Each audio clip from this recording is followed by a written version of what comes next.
In the far north, some stories were told softly, not to frighten, not to impress, but to remember what the world can be.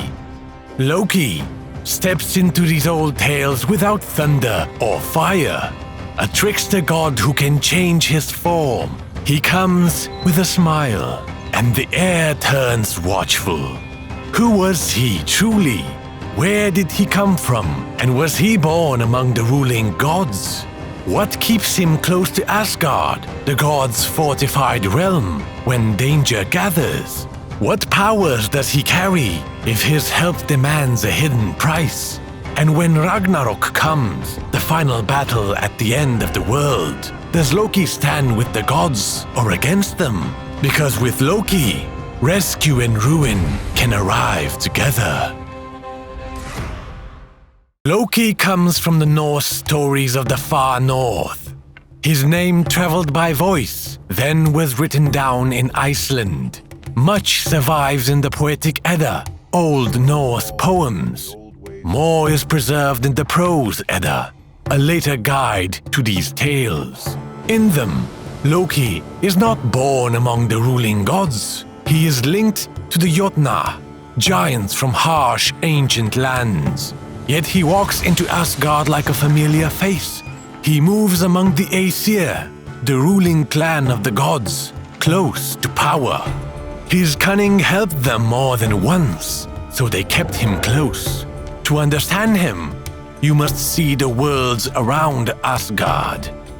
The Norse world is spread across many realms and hard borders.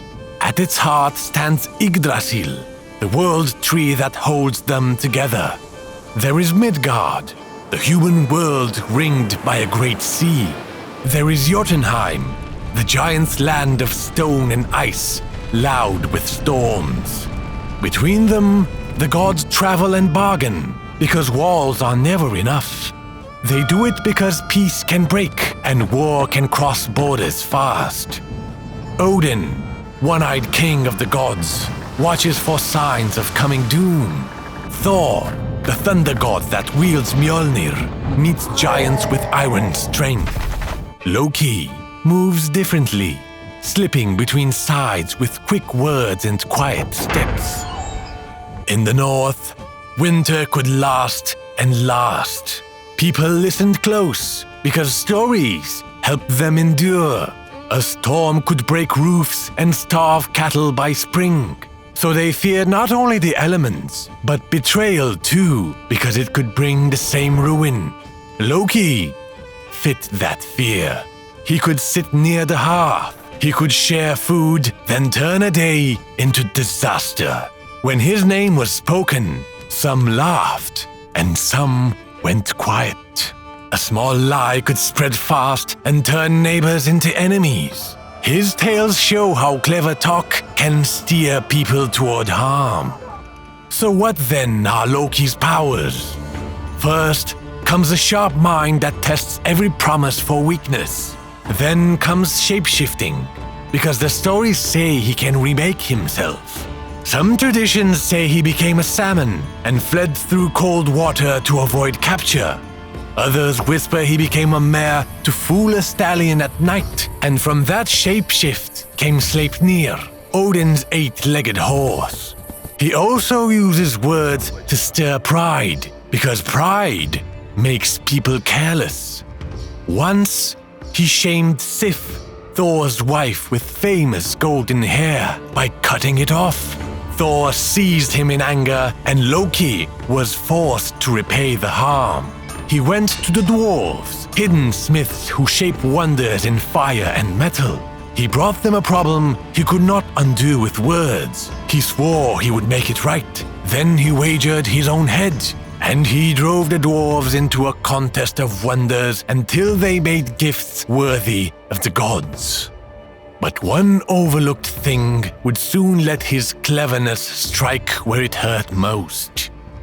If you want more myths like this, explore the Chronica Arcana archive. Some stories carry dread, some carry wonder. All of them carry something people once held close. One tale chills every room and hall where it is spoken. It is the death of Balder, the god the others trusted most. They called him gentle. They believed nothing could harm him. For his mother, Frigg, saw danger coming, so she demanded vows from the world. And so all things swore, stone, fire, iron, even sickness swore the oath, so Balder would be safe. Then the gods tested it like a game. They hurled weapons at Balder and laughed when nothing struck true. But one small thing was left out: mistletoe. Loki learned of it. He shaped mistletoe into a dart. Then he went to Hodder, Balder's blind brother, and offered to guide his throw. He set the dart in his hand. He aimed it with quiet words. The dart struck. Balder fell, and the oath was exposed, because mistletoe had never sworn. Some traditions say Loki stopped Balder's return, so the loss would be permanent. After Balder's death, the gods no longer treated Loki as a companion. They chased him across rock and river because they feared his next act. Some traditions say he turned into a salmon, slick and hard to hold. But the gods cast a net and caught him, because even Loki cannot outrun what he has done. They bound him to stone with his son's entrails hardened into iron, so he could not flee again.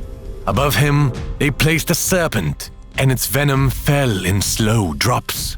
Sigyn, Loki's wife, held a bowl beneath the fangs to spare him pain. However, when she emptied it, venom struck Loki. He buckled against his bonds in agony, and the Norse believed that when Loki convulsed, the earth above him trembled. That, they said, was how earthquakes were formed. Loki did not fade when the old gods stopped receiving offerings. He survived where a god can live without worship. In a story people would not let go. For a long time, these tales traveled by voice alone. A poet spoke them, a family remembered them, a traveler carried them onward.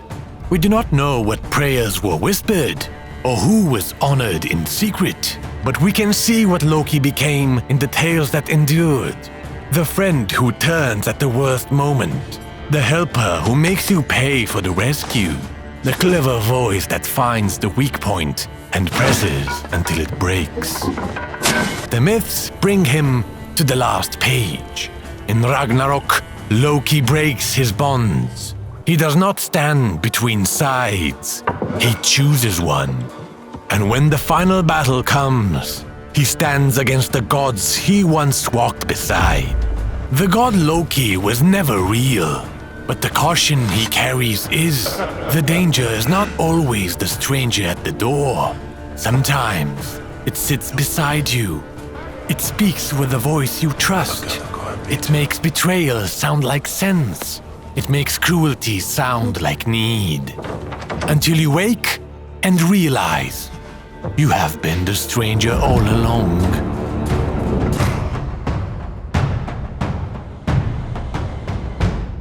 This was Chronica Arcana, the story of Loki. Don't forget to like and subscribe, as it helps us bring more myths and legends to life. And if you'd like to continue your journey, the Myth and Magic playlist awaits. Thank you for watching. We'll see you in the next myth.